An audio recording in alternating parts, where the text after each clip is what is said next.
वसलाम के बैत के वाक़यात पेश करूँगा। खासतौर पर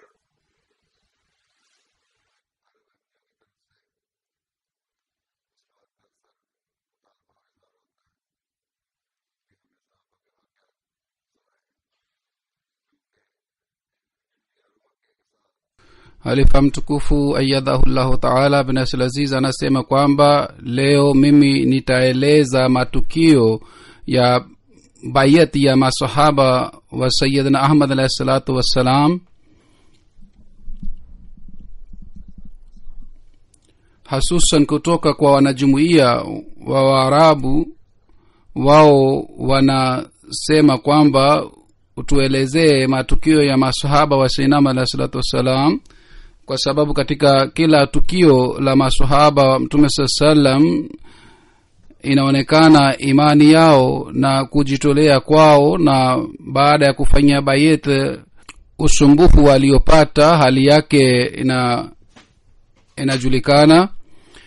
Na vile vile pamoja na hii sisi tunapata urafiki wa kikao cha Sayyidina Ahmad alayhi salatu wassalam kwa sababu ya matukio haya. Liwe tukio lolote chini ya mada yoyote, sera za Sayyidina Ahmad alayhi salatu wassalam zinapatikana katika tukio lile, na tunajua hali ya vikao vya Sayyidina Ahmad alayhi salatu wassalam. Masahaba hawa wa Sayyidina Ahmad alayhi salatu wassalam kwa ajili yetu katika zama hii ni mfano mzuri, kwa sababu hawa ni wale ambao sawa na akharina minhu lamma yalhaqu bihim walipatikana katika zama hii kwa ajili ya kupata maendeleo katika imani. Hawa masahaba walituachia mfano mzuri ili iwe rahisi kwa ajili yetu kupata maendeleo katika imani. Basi matukio haya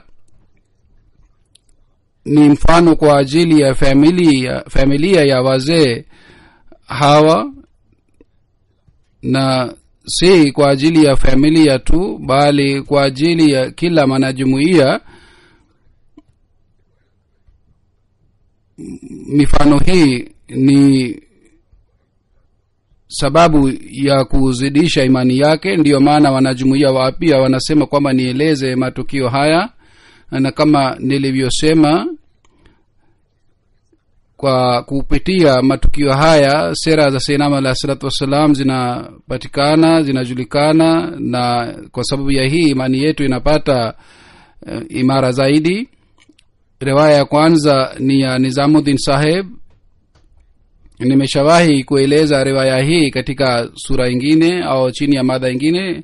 Yeye anasema kwamba sisi ahli hadith, yani anaeleza maelezo yake kwamba sisi ahli hadith tulikuwa tukijua kwamba sisi ni wacha Mungu na tulikuwa na tunajiepusha katika haramu. Na mwaka 1902 katika mwezi wa March sisi al-hadith wachache tulienda kutoka Jehlam mpaka Lahore ili tuweze kushiriki katika mkutano wa Anjuman Himayat Islam uliokuwa ukifanyika kila mwaka. Na sisi tulikuwa tunaelekea mkutanoni karibu na hema. Sheikh mmoja alikuwa amesimama na alikuwa anatangaza, alikuwa ameshika Qur'an tukufu katika mkono mmoja na katika mkono mwingine alikuwa na vipeperushi, na alikuwa akisema kwamba Mirza amepata maradhi ya ukoma, kwa sababu alikuwa akifedhehesha manabii na alikuwa akidai kwamba yeye ni Isa, na alikuwa akisema maneno haya kwa kukula kiapo cha Mwenyezi Mungu. Kwa kusikia hii sisi tulishangaa, na sisi tulikuwa hatukupata wazo kwamba mtu anaweza kufanya ujasiri kiasi hiki kwamba kwa kula kiapo cha Mwenyezi Mungu anasema, na kwa kushika Qur'an tukufu anasema hivi. Sisi tulikuwa watu watatu, na mimi nilichukua kitangazo kipeperushi kutoka kwake nikaanza kusoma, na iliandikwa ndani yake kwamba Mirza amepata maradhi ya ukoma, na kwa sababu alikuwa akifedhehesha manabii kadhalika na kadhalika. nikawaambia wenzangu kwamba twende tukaende Qadian. Mwenyezi Mungu alitaka hawa wapate mwongozo, na Mwenyezi Mungu alitaka wapate wafanya bayat, na yule shekhe alisababisha kwa ajili yao kufanya bayat. Sisi kwa kuona tulifikiria kwamba kwa kuona hali ya Mirza Sahib tutawaambia watu kwamba mashekhe, yani tutasema kwamba mashekhe wetu wanaosema uongo si sahihi, na Wahamadia wanaosema kwamba mashekhe wenu wanasema uongo si sahihi. Na kwa kwenda kule na kwa kuona hali ya Mirza Sahib, sisi tutakadhibisha Wahamadia, na wenzangu wakawa tayari kwenda kule Qadian. Kutoka Lahore tukaenda Batala, na karibu na swala ya alasiri tulifika Qadian. Tulienda katika nyumba ya wageni, na ilikuwa wakati wa swala ya Maghrib. Nilimuuliza mtu yeyote kwamba mahali ambapo Mirza Sahib anaswali niambie ile mahali, ili sisi tunataka kumuona Mirza Sahib kwa kusimama karibu naye. Labda alikuwa mtu yule ambaye tuliyemuuliza akaja pamoja nami na akanionyesha mahali ambapo Mirza Sahib alikuwa akisali, na wakati wa swala ilikuwa karibu. Nikakaa pale mahali ambapo Mirza Sahib alikuwa atasimama kulia kwangu, na msikiti ule ulikuwa karibu na nyumba ya Mirza Sahib, na msikiti huu ulikuwa mdogo kiasi hiki kwamba safu 6 au 7 tu ilikuwa ikipangwa kwa ajili ya swala, na katika safu moja takriban watu 6 walikuwa wakisimama. Takriban watu 35-40 walikuwa wakiweza kuswali katika ule msikiti. Na baada ya dakika chache adhana ya Maghrib ilitolewa, na baada ya kidogo Mirza Sahib akaja, na mlango ulikuwa karibu yetu. Mirza Sahib akasimama karibu nami. Maulvi Abdul Karim Sahib akasimama mbele, na muazzin akasema ikama. Baada ya ikama nikamwona Mirza Sahib kutoka mguu mpaka kichwa, mpaka niliona ndevu yake, na kwa kuona ndevu yake hali ya moyo wangu ulibadilika. Nilisema kwamba moyoni mwangu kwamba mtu mzuri kama huyu sijawahi kumuona katika maisha yangu. Na ndevu yake ilikuwa nzuri, na macho yake yalikuwa yamenama, na uzuri wa miguu na mikono ilikuwa ya aina yake. Na mimi nilikuwa katika wazo hili kwamba je, huyu ni yule ambaye mashekhe wetu wanamuita kwamba ni muongo na wanasema kwamba huyu anafedhehesha manabii? Nilikuwa katika fikra hii na wazo hili. Imam akasema Allahu Akbar, na swala ikaanza. Mimi nilikuwa katika swala, lakini madamu nilikuwa katika swala niliendelea kushangaa kwamba yule shekhe wetu ambaye ana ndevu ndefu na kwa kushika Qur'ani tukufu anakula kiapo na anatumia maneno ya fedheha kwa ajili ya Mirza Sahib, na anasema kwamba Mirza Sahib amepata maradhi ya ukoma. Na kwa sababu ya hii nilipata shaka moyoni mwangu. Mara moyo wangu ulikuwa ukisema kwamba kwa kushika Qur'ani tukufu na kwa kula kiapo cha Mwenyezi Mungu hawezi kusema uongo. Yani walikuwa hawajui kwamba shekhe wao anaweza kusema nini. Labda huyu mtu ambaye amesimama karibu nami labda si Mirza Sahib, ni mtu mwingine, kwa ajili ya kuwadanganya watu. Labda inafanywa hivi kwamba mtu mwingine anasimamwa. Lakini baadaye nilipokuwa nikimuona uso wa Sayyidina alayhi salatu wassalam, moyo wangu ulikuwa ukisema kwamba labda yule shekhe wetu anasema uongo ili watu wasiende Qadian kwa ajili ya kujiunga na jumuiya. Baada ya swala Mirza Sahib alikaa kwanza, akasema Mufti Sahib yuko wapi, aje mbele. Mufti Sahib alipokuja mbele, baadaye Mirza Sahib akasema kwamba Maulvi Sahib yuko wapi. Nikaona kwamba Hazrat Khalifatul Masih Awwal Maulvi Nuruddin Sahib radhiyallahu ta'ala anhu katika safu ya mwisho akaja mbele. Hazura kaanza kuzungumza, na ilikuwa kuhusu tauni. Alisema kwamba nilishawahi kusema kwamba niliwaona malaika katika Punjab kwamba wanapanda miti yenye rangi nyeusi. Nilipowauliza ni nini, wakasema kwamba hii ni miti ya tauni na itakayoenea katika msimu ujao. Lakini watu walifanya mdhaha na walisema kwamba tauni inakuja karibu na bahari, na sasa angalieni imeenea katika miji ya Punjab.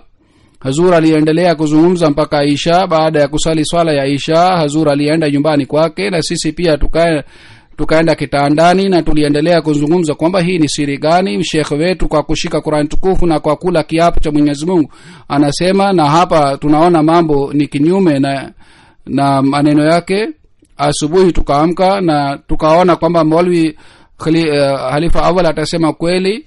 Sisi tutamuuliza kwamba je, huyu ni Mirza Sahib au ni mtu mwingine. Sisi tulipoenda dukani ni kwake, na Sheikh wetu mmoja alipoleta shutuma dhidi ya Mirza Sahib alisema kwamba manabii waliotangulia walikuwa wakikosa chakula kwa muda mrefu, walikuwa wakiishi kwa njaa kwa muda mrefu, lakini tumesikia Mirza Sahib anakula pilao.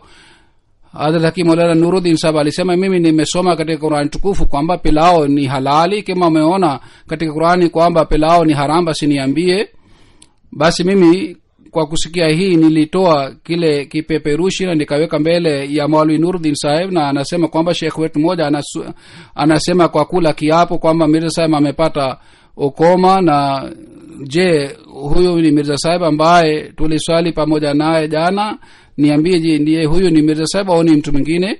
Halifa Awal wa kwanza pia alitoa kipeperushi kile katika mfuko wake na akasema kwamba angalieni, mimi pia nilipata tangazo hili, basi angalieni tangazo hili na umeshaona Mirza Sahib, basi sasa ni juu yenu mkubali Mirza Sahib au la. Basi kwa kusikia hii mimi nikaanza kulia na nikasema moyoni mwangu kwamba je, bado hutafanya bayat? Bila shaka mashekhe wa zama hii ni madajjal. Wakati wa sala ya dhuhuri sisi wote watatu tulimuomba Hazur kwamba tunataka kufanya bayat. Hazur akasema msubiri siku chache, isije mashekhe watakuwatelezeni na kwa sababu hiyo mtakuwa wenye dhambi. Nikasema kwamba Hazur, mimi sitatelezeka, na kesho yake sisi sote watatu tukafanya bayat na tukarudi nyumbani. Hadhrat Mia Abdullah Aziz Sahib anasimulia kwamba 1891 mimi nilipohamishiwa katika eneo la Sekwa, nilipokutana na Mia Jamaluddin, Mia Imamuddin na Mia Khairuddin Sahib, wao waliniambia kuhusu madai ya Sayyidina alayhi salatu wasalam, na mimi nilikuwa sina bughudha kuhusu Sayyidina alayhi salatu wasalam, na mimi sikuona vibaya moyoni mwangu kwa sababu ya mahubiri yao, lakini nikafikiria moyoni kwamba mashehe kwa nini wanasema kinyume au dhidi ya Mirza Sahib. Na mimi nilisema hivi kwa sababu familia yangu ilikuwa ikiwapenda mashehe na mimi pia nilikuwa nikitii mashehe. Mia Imamuddin Sahib aliponikatia kitabu kitwacho Izalayoham, kabla ya kuangalia kile kitabu nilifanya dua kwamba Mola wangu, mimi ni mjahili, nielezee haki ni nini. Dua hii ilikubaliwa kiasi hiki kwamba nilipoanza kusoma Izalayoham moyo wangu ulipata utulivu kiasi hiki kwamba nilikuwa sina shaka kuhusu ukweli wa Sayyidina alayhi salatu wasalam, na imani yangu iliendelea kuimarika zaidi. Kisha mara ya kwanza nilipokuja Qadian kwa ajili ya kumuona Sayyidina alayhi salatu wasalam, na kwa kumuona Sayyidina alayhi salatu wasalam moyo wangu ulitoa ushahidi wa utulivu kiasi hiki kwamba uso huu hauwezi kuwa uso wa mtu muongo. Nikamwambia Mia Khairuddin Sahib kwamba mimi sikusema neno la fedheha kuhusu Mirza Sahib, lakini kama nilisema neno la fedheha basi mimi natubu na sioni kwamba uso huu ni uso wa muongo. Kwa sababu ya hii huyu bana alijiunga na jumuiya. Kwa hakika kitu muhimu ni nia halisi, na kwa nia halisi msaada wa Mwenyezi Mungu unapoombwa basi msaada unapatikana. Na hii ndiyo Sayyidina alayhi salatu wasallam amesema kwamba msome vitabu vyangu kwa nia safi. Huzuri anasema mashekhe wanasoma vitabu lakini kwa ajili ya kutafuta shutuma dhidi za Sayyidina alayhi salatu wasallam, na wanakuwa na uchafu tu mioyoni mwao. Qur'an tukufu inapotangaza kwamba wenye roho safi tu wataelewa Qur'an tukufu, basi vitabu wengine wataelewaje? Hii ndiyo ilikuwa mashehe ya miaka 150. hali ile ile inapatikana hata mpaka leo pia. hadha Dr. Muhammad Abdullah Sahib anasema kwamba umri wangu ulikuwa takriban miaka 18 19. Desemba mwaka 1903 katika ndoto nilimuona Sayyidina alayhi salatu wasalam. kabla ya hii sikuwahi kumuona Mirza Sahib.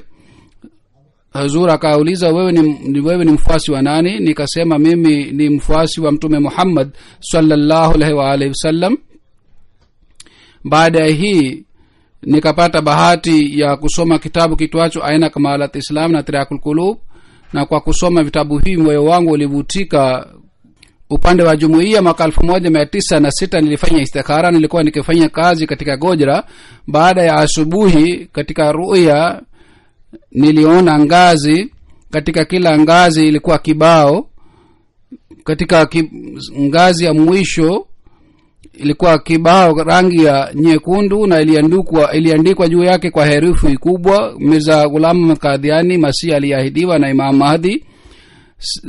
September 1907 katika Sialkot mimi nilienda kwa kuwaona jamaa zangu, na baba wa mke wangu alikuwa kiongozi pale, mkurugenzi. kule nilikutana na Dr. Abdul Sattar Saheb, mkurugenzi wa hospitali. pamoja naye nilienda Qadian. baada ya sala ya udhuri nilimuona Mirza Saheb, na ile uso niliona katika ndoto yangu, katika roho yangu, ule uso ulikuwa pale mbele yangu, na kwa sababu ya hii mimi nilijiunga na jumuiya. Hadhrat Umar bin Khattab anasema kwamba mimi nilipokuwa karibu wa umri wa bale, nilipata habari kuhusu madai ya Sayyidina alayhi salatu wasalam. nikapata shauku kwamba niende mara moja kule na nilifanya bayat sawa na amri ya Mwenyezi Mungu. mwaka 1905 sawa na nia ya moyo wangu nilifika Qadian.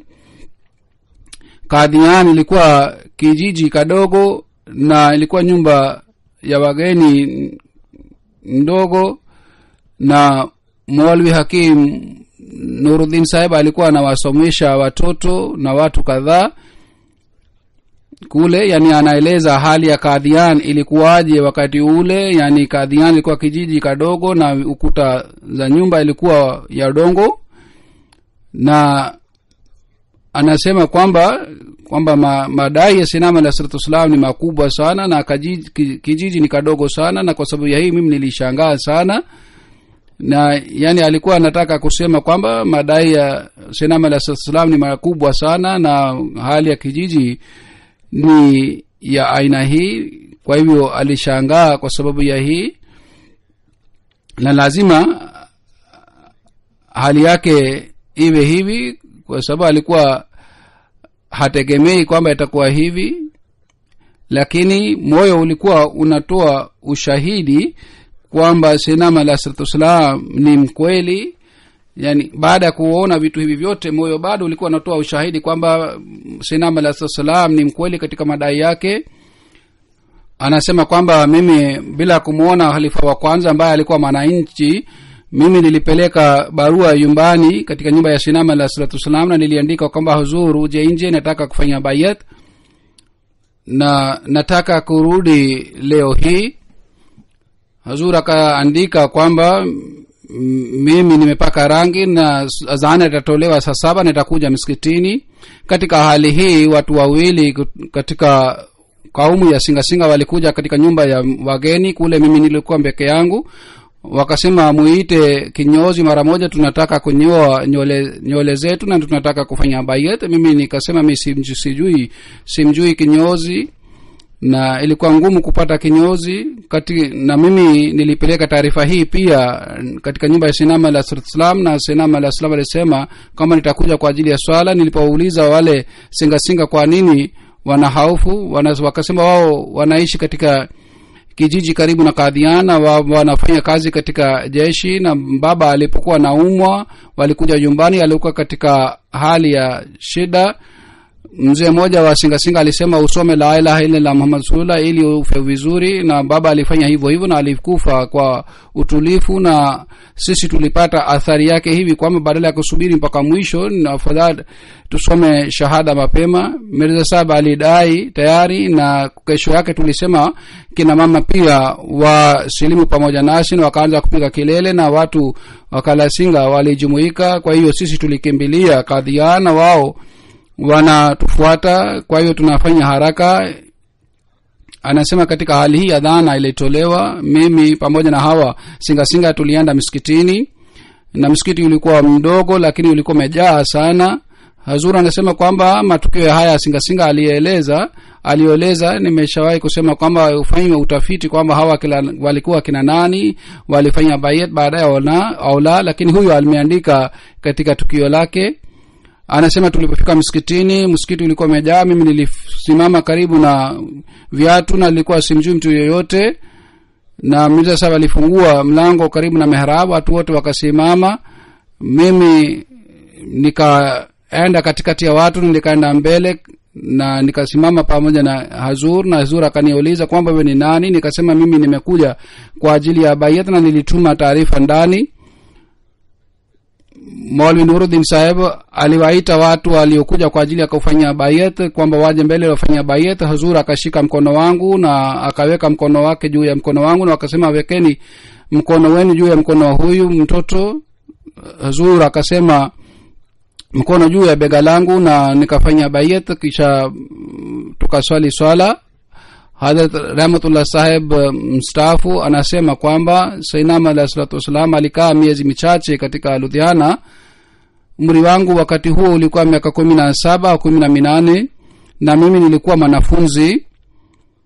Nilikuwa nikimwendea Sayyidina alayhi salatu wasalam mara kwa mara. Nuru ile iliyokuwa inatoka katika uso wa Sayyidina alayhi salatu wasalam niliona, na kwa kuona nuru hii moyo wangu ulikuwa ukisema kwamba uso huu si uso wa muongo, lakini mashekhe walikuwa wakitilia shaka katika moyo wangu.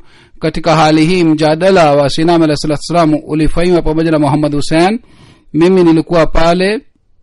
Baada ya mjadala huu Mwenyezi Mungu alifanya mpango wa mwongozo kwamba nilipata kitabu kitwacho Izalaham, na kitabu kile kilijaa kwa mwongozo, na kwa kusoma kile kitabu sikuweza kulala usiku. Labda nilisinzia kidogo kwa kuweka kichwa juu ya vitabu, lakini niliendelea kulia usiku mzima kwamba hili ni jambo gani, kwamba mashehe kwa nini wanaacha Qur'ani tukufu. Hazur anasema ikiwa uchamungu unapatikana mtu anasoma kitabu katika hali hii. Yeye anasema kwamba Mungu anajua kwamba mapenzi yaliendelea kuzidi katika moyo wangu. Nilimwandikia Shirshida Mangongohi kwamba Mirza Sahib anathibitisha kifo cha Isa alayhi salam katika aya 30. Tafadhali niandikie aya na hadithi kuhusu uhai wa Isa alayhi salatu wasalam, na vile vile utoe jibu la aya 30 anayoeleza Mirza Sahib. Nitachapisha jibu lako. Nikapata jibu kwamba wewe usizungumze na Mirza Sahib na wafuasi wake kuhusu kifo cha Isa alayhi salatu wasalam, kwa sababu jambo hili ni lenye itilafu, bali uzungumze naye kwamba Mirza Sahib namna gani anaweza kuwa Masihi Maud. Usizungumze kwamba Isa alayhi salam yuko hai au amefariki, bali uzungumze ufanye mjadala kuhusu kwamba namna gani Mirza Sahib anaweza kuwa Masihi, kwa sababu Qur'an tukufu inathibitisha kwamba Isa amekufa. Nikasema ikiwa Isa alayhi salam amefariki, bila shaka Mirza Sahib ni mkweli. Yeye akaniandikia tena kwamba umepata athari ya Mirza Sahib, nitafanya maombi. Mimi nilimwandikia tena kwamba ufanye maombi kwa ajili yako. Kisha baadaye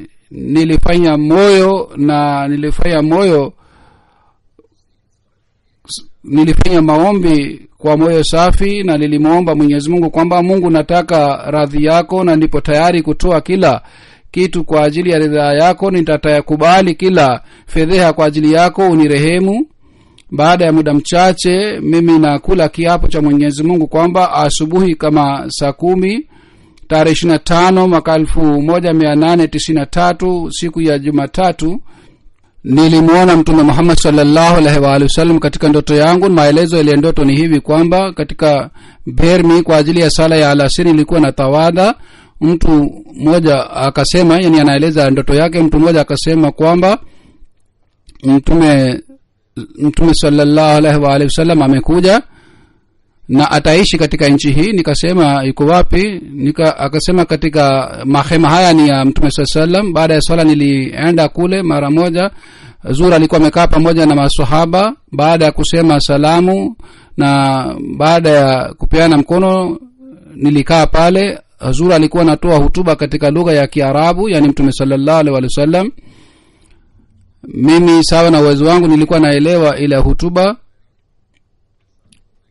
Yeye akasema kwamba mimi ni mkweli na msinikatae, kadhalika na kadhalika. Nikasema amanna wa saddaqna ya Rasulullah. Na kijiji kile kilikuwa cha Waislamu, lakini kulikuwa hakuna mtu aliyekuwa akija pale, na nilikuwa nashangaa katika ndoto kwamba hii ni nini, kwamba siku hii ni siku ya Waislamu na kuonyesha mapenzi.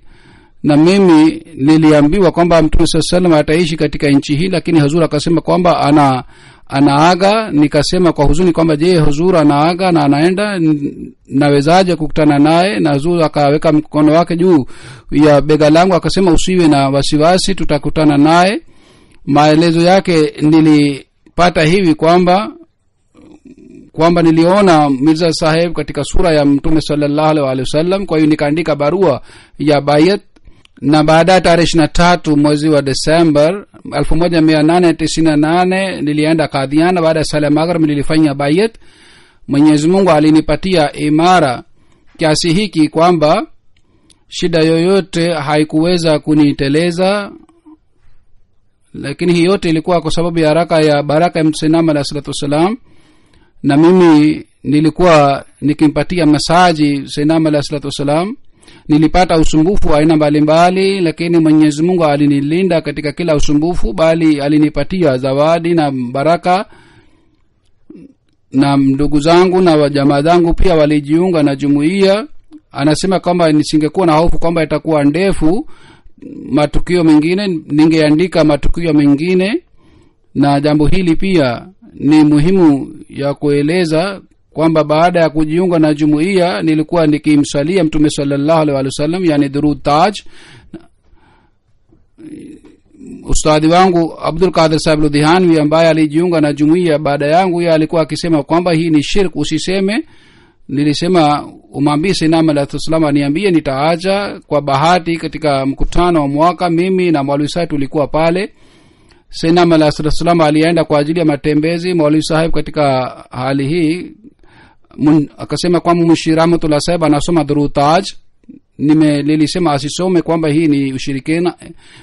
Hazur kwa kuniona akasema kwamba hii ni nini, durud taj ni nini, usome nione durud taj ni nini. Nikasoma durud, akasema hakuna ushirikina ndani yake. Akasema katika durud hii kuna maneno dafil balai wal ubaye wal kahte wal maraze wal alam. Hazur Sayyidina alayhi wasallam akasema kwamba watu hawakuelewa daraja ya Mtume Muhammad sallallahu alaihi wasallam. Hakuna shaka kwamba jina lake ni dafil bala na waba. Akatoa hutuba ndefu na mwalifu saba akafurahi, na yeye aliandika madhumuni hii kwa ajili ya faida ya watu wote. Hadrat Sayyid Mahmud Alam Sahib anasema kwamba 1903 kaka yangu Mahbubu Alam katika Patna alikuwa naenda mahali. Watu wawili alipita karibu nane wakasema kwamba katika Punjab mtu mmoja amedai kwamba yeye ni Mahdi, Imam Mahdi.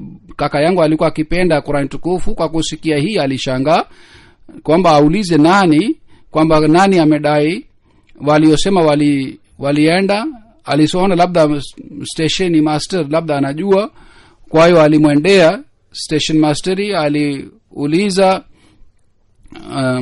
unwani na aliandika barua kwa Sayyidina alayhi salatu wasalam na akasema mimi sijui kuhusu hali yako, nimesikia jina lako, tafadhali nitumie vitabu vyako, baada ya kusoma nitakurudishia vitabu vyako.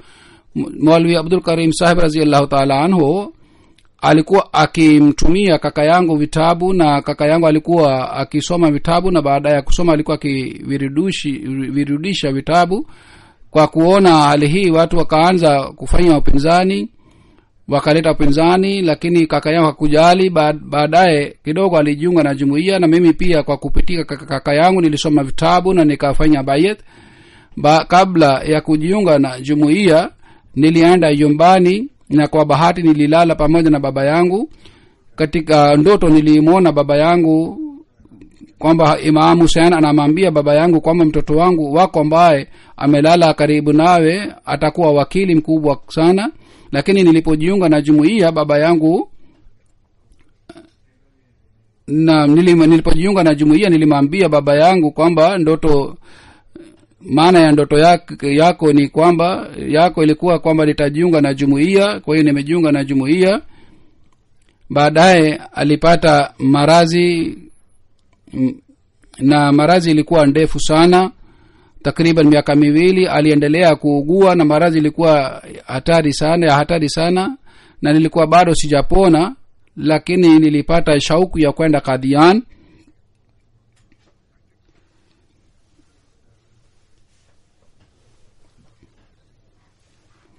Na mapenzi yale ya Sayyidina alayhi salatu wasalam yalikuwa ya aina hii kwamba sikujali kuhusu majiraha yake na kuhusu shida yangu.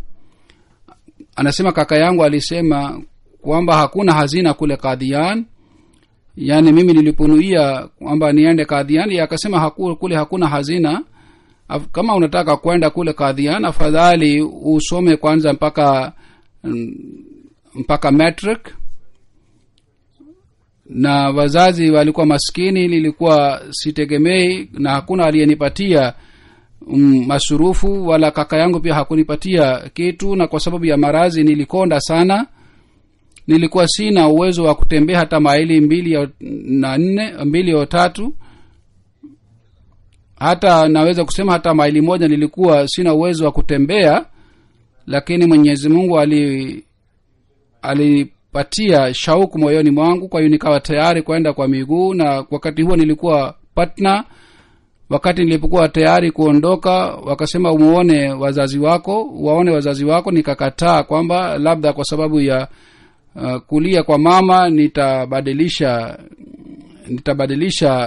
safari yangu au nitahirisha safari yangu. Kwa hiyo mimi nikaelekea Qadian bila kuwaona wazazi. Kabla sijaondoka nilimwandikia Sayyidina alayhi salatu wasalam kwamba nifanyiwe maombi, na hali ya safari yangu ni hivi kwamba sina hela, afya yangu si nzuri, lakini nimeshanuia kwamba nitasafiri. Kwa hiyo nasafiri, mimi ni mdhaifu sana, nimekonda sana kwa sababu ya maradhi. Na barua moja nilimwandikia kaka yangu kwamba wakati huo alikuwa sehemu nyingine, na nilimwandikia kwamba mimi naenda Qadian, ikiwa nikifika Qadian nitakuandikia barua, ikiwa nikifa njiani basi mtu hatajua kuhusu maiti yangu.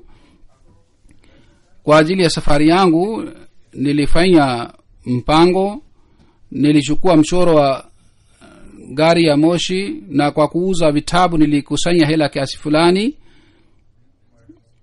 Nilikuwa nimekonda sana na safari ilikuwa ndefu sana. Kwa hivyo maili 60 au 50 nilienda kwa gari, ili kwa sababu ya hali ya afya yangu nisikate tamaa. Na ikiwa nimeshatembea maili 60 au 70 kwa kutumia gari, basi sitakuwa na nia ya kurudi, bali nitaendelea kwenda mbele zaidi. Na kila siku nilikuwa nikitembea maili 20 au 30, sehemu yote nilikuwa nikilala. Na kwa sababu ya kutembea miguu yangu ilijeruhiwa, na nilikuwa nikifanya maombi kwamba Mola wangu uone majiraha yangu. Na usiku nilipokuwa nikilala nilikuwa siwezi kuharakisha miguu yangu kwa sababu ya maumivu. asubuhi nilikuwa nikielekea tena kwenye safari yangu, na mwanzoni nilikuwa nikitembea polepole, baadaye nilikuwa nikienda kwa kasi, na miguu yangu ilikuwa na vidonda na ngozi ya miguu yangu ilitoka kwa sababu ya kutembea kila siku, na baadhi wakati kwa sababu ya changarawe miguu yangu ilikuwa ikipata maumivu sana. Baadhi wakati nilikuwa nikienda barabarani, baadhi wakati katika njia ya reli, na njiani nilikutana na manyani na babuni ya wenye hatari. Nilipita katika mji wa Aligarh, lakini sikujua hali ya Aligarh ilikuwaje kwa sababu nilikuwa naelekea Qadian. Sikujua kuhusu ghorofa za college, lakini wakati nilipokuwa natembea niliona ghorofa yenye rangi nyeupe. Nilimuuliza mtu mmoja kwamba hii ni ghorofa ya nini? Akasema kwamba hii ni ghorofa ya college. Kwa hiyo nikaelekea mbele. Nilipita katika mji wa Delhi, lakini sikusimama pale hata dakika moja kwa sababu lengo langu lilikuwa tofauti, na nilikuwa sina nia ya kufanya maombi kwa ajili ya wazee na maulamaa kule. Kwa hivyo niliendelea kuelekea mbele kwa miguu yenye majiraha. Nilifika Qadian. Hafidh Hamad Ali Saheb marhum baada ya kidogo nilipofika kule akaniletea kikombe cha maziwa. Nilikuwa sina hela mfukoni mwangu, kwa hiyo nikakataa kukubali yale maziwa. Akasema usiwe na wasiwasi wala usijali kwamba hutalipa, unywe maziwa. Alhamdulillah ala zalika.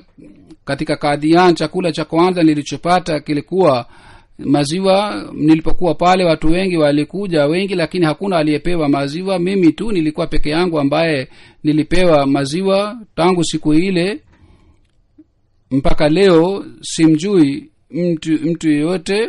Kwa hivyo nilikutana na Sinam alayhi salatu wassalam, aliendelea kuuliza hali yangu. Watu wakaanza kufanya bayat, na huzur mwenyewe akasema mimi pia nifanye bayat. Nilikuwa nampatia masaji wakati huo, na hii ilikuwa hali ya mapenzi yangu. Ndio maana Mwenyezi Mungu amenijalia nimefanya bayat. Pengine jina langu lisingepatikana katika orodha ya masahaba. Allahumma malikal mulki tu'izzu man tasha. Halifa wa kwanza, yani anaeleza kwamba halifa wa kwanza alinipatia madawa ya majeraha ya miguu yangu, na Hafidh Roshan Ali Saheb alipewa jukumu la kunifundisha, na aliendelea kunifundisha. Na yani halifa wa kwanza alimpatia madawa ya majeraha ya miguu, na Hafidh Roshan Saheb aliendelea kumfundisha mambo ya dini. Na mwaka 1908 Sinam alayhi salatu wasalam alipoenda Qadian, na baadaye alimuita halifa wa kwanza pia. Halifa wa kwanza alinichukua mimi pia pamoja naye. Wakati wa kifo cha Sinam alayhi salatu wasalam nilikuwa nimesimama upande wa kulia kwake. Kutoka Lahore mpaka Qadian nilikuja pamoja na jeneza yake. Halifa wa kwanza alipochukua bayati ya watu, mimi nilikuwa nimekaa pamoja naye katika kitanda. Halifa wa kwanza alitoa hutuba. Wakati huo Mir Nasr Nawab Khan Saheb aliomba msamaha kwa kulia, na hali hii yote mpaka leo mimi nakumbuka. Baada ya bayat jeneza ya ilisaliwa, kisha katika nyumba ya bustani sunduku la maiti ya Sinam alayhi salatu wasallam iliwekwa kwa ajili ya ziara ya watu. Watu walikuwa wakiingia katika mlango wa magharibi na walikuwa wakitoka katika mlango wa mashariki.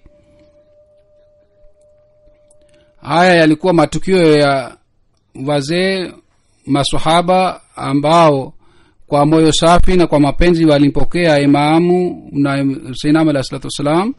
Sayyid Mahmud Alam Saheb alieleza tukio lake. Katika hadithi inapatikana kwamba mkubali Mahdi hata kama mnaenda kwa magoti, na sura yake inaonekana katika tukio lake kwamba alikuwa na shida sana, lakini aliendelea kutembea na mwishowe alipata lengo lake. Mwenyezi Mungu apandishe madaraja ya maswahaba hawa wote, na Mwenyezi Mungu atupatie maendeleo katika imani yetu pia. na Mwenyezi Mungu afungue vifua ya Waislamu waweze kumtambua Imam Mahdi Sayyidina alayhi salatu wasalam, ili waweze kupata ridhaa ya Mwenyezi Mungu, na maafa yanayopatikana siku hizi juu ya hawa watu yaishe, na waweze kutimiza haki ya kuwa katika umma wa Mtume Muhammad sallallahu alaihi wasallam.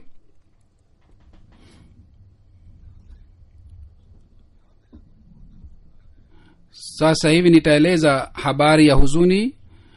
Bwana Muhammad Hashim Said Sahib ambaye alikuwa mwanajumuiya wa zamani wa hapa, hivi karibuni amefariki, yuko nchi ya Saudi Arabia. Inna lillahi wa inna ilaihi rajiun. Huzuri anauliza, je, jeneza yake imeshafika? Huzuri anasema jeneza yake imefika. Baada ya swala nitaswalisha jeneza yake.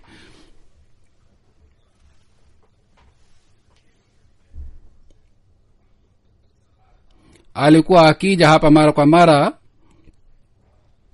Tarehe 11 alienda kutoka hapa na alienda Saudi Arabia. Alishuka uwanja wa ndege na alipata maradhi ya moyo. Alienda hospitalini moja kwa moja, na kule katika kliniki alipata mshtuko wa moyo na kafariki. Inna lillahi wa inna ilaihi rajiun.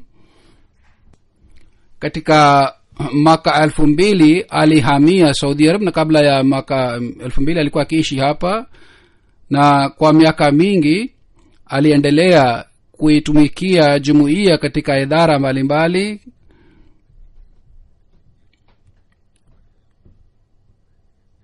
Pamoja na idara mbalimbali za jumuiya, niliendelea kumpatia kazi maalum muhimu sana, na yeye alifanya kazi zote vizuri sana. Alikuwa na sifa chungu mzima katika mambo ya usimamizi. Alikuwa na uzoefu sana.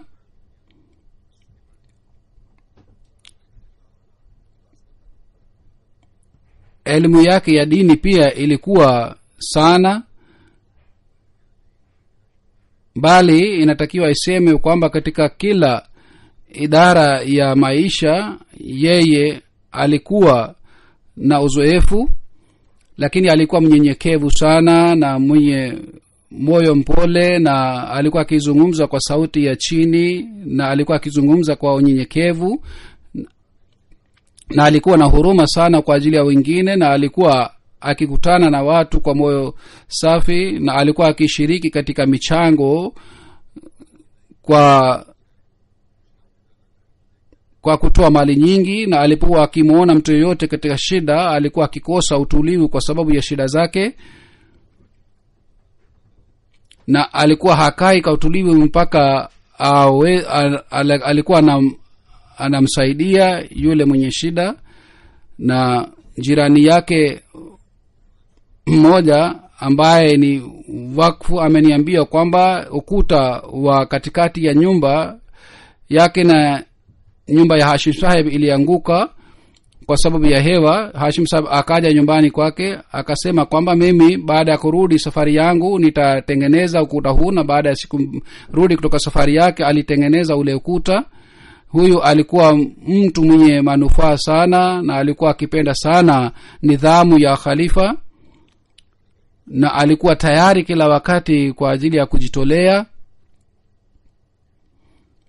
Ameacha mke na binti moja.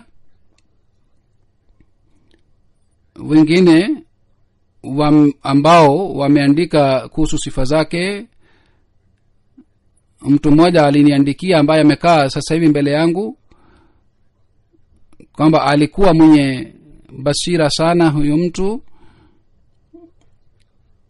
na alikuwa akijua vizuri hali za jumuiya kwa ndani na kwa nje, na alikuwa mtu mwenye shujaa sana. Alikuwa hajali kitu chochote kwa ajili ya kufanya kazi ya Mwenyezi Mungu. Alikuwa mtu shujaa sana na alikuwa mpole sana, na kwa ajili ya wanajumuiya wapya alikuwa baba. Na hii ni hakika, wanajumuiya wapya waliendelea kuniandikia kwamba kwa ajili ya kukutana na wanajumuiya wapya alikuwa akisafiri maili 500, na aliwahi kufanya umra na haji pia. alikuwa na kanzu ya sinama alayhi salatu wassalam. Kwa kuvaa ile kanzu wakati wa kufanya haji alivaa ile kanzu na aligusa katika khanakaba. Mke wake anasema niliishi pamoja naye miaka 32 lakini sikumwona hata dakika moja kwamba alipoteza wakati wake. Alikuwa mtu mpole na alikuwa akiwapenda watu wote na alikuwa mtumishi wa jumuiya na alikuwa akipenda sana uhalifa na alikuwa mtu wa kufanya maombi na alikuwa mtu mkweli, na kuhusu hii hakuna shaka hata kidogo. Na aliishi maisha kwa utaratibu zaidi ya miaka 40. Alikuwa musi wa sehemu ya 9. Alikuwa akisema kwa ajili yangu kwanza kabisa ni khalifa, kisha familia, baadaye ni vitu vingine.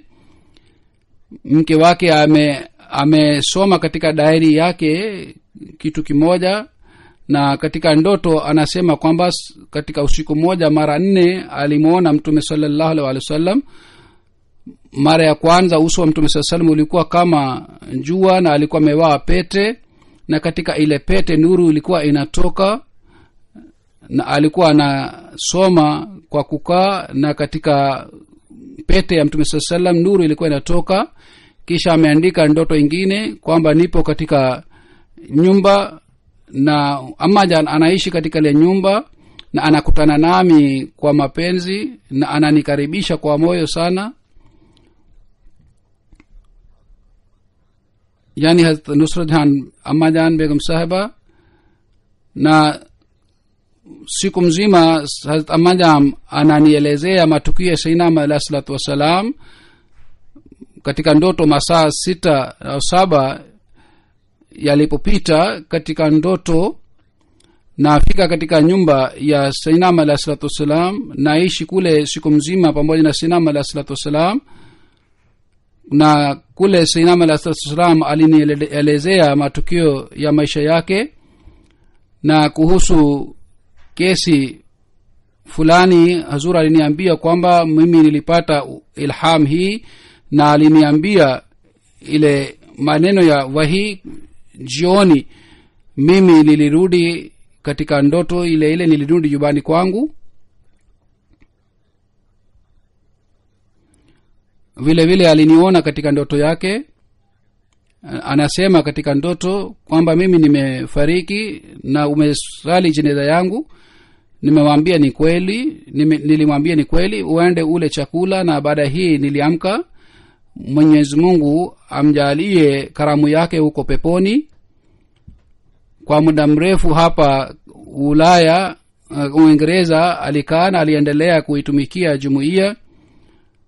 Na halifa wa 4 kwanza hakumpatia ruhusa ya kwenda nje ya Uingereza, na alipata offer nzuri ya kazi sehemu mbalimbali, nchi mbalimbali, lakini halifa wa 4 alisema asiende nje. Alikuwa msomi sana, alikuwa mjuzi katika kazi yake.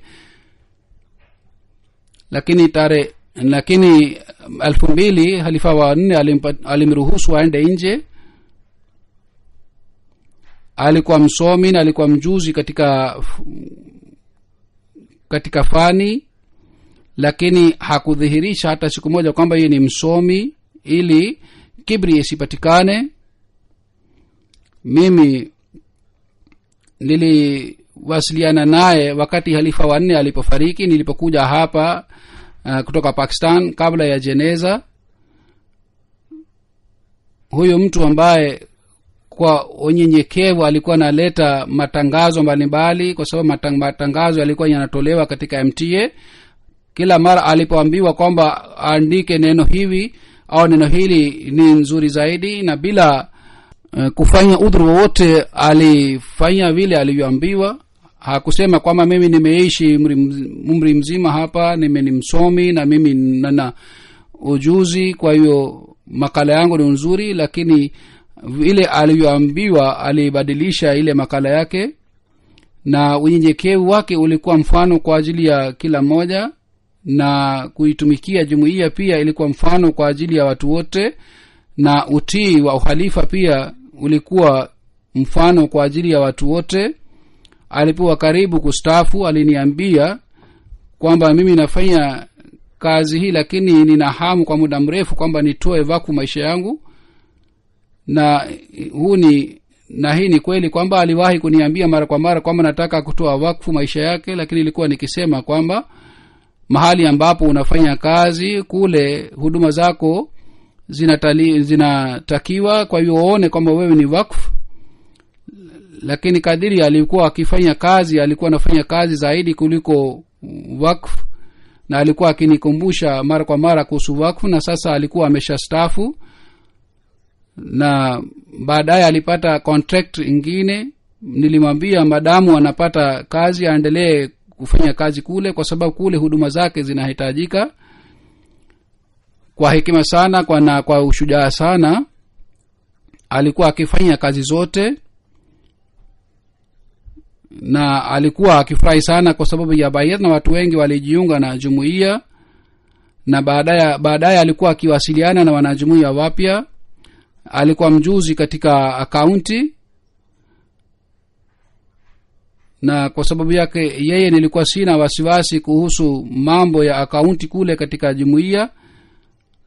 Vile vile mambo mengi na kazi muhimu pia, alipotumwa kwa ajili ya kazi yote muhimu alifanya ile kazi vizuri. Na alipokuwa akija hapa kila mara, alikuwa akija hapa mara kwa mara.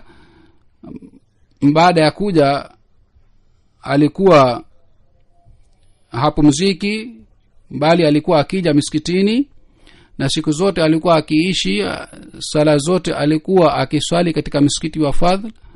Ndio maana alinunua nyumba karibu na msikiti. Muhtasari ni kwamba alikuwa miongoni wa wasaidizi wa uhalifa, kwa ambao ni kwa kweli ni wasaidizi wa uhalifa. Kwa sababu ya kufariki kwake hasara kubwa imepatikana. Mwenyezi Mungu aendelee kutupatia watu wenye ucha Mungu kama huyu na watumishi kama huyu. Sisi tunamtegemea Mwenyezi Mungu kwamba Mungu atatupatia wasaidizi kama huyu Malaki. Mwenyezi Mungu aendelee kupandisha madaraja ya marehemu na ampatie nafasi pamoja na wapenzi wake. Maelezo ya sifa na sira zake ni ndefu sana. Wale ambao wanafahamu wataandika kuhusu sifa zake. Mwenyezi Mungu aendelee kumpatia jumuiya ya UK wasaidizi kama huyu. Mwenyezi Mungu amwangalie mke wake na binti yake, na awe msaidizi wa hawa wote wawili. Amin. Transmission 1 बज के 20 मिनट तक 20 मिनट नहीं सही रही।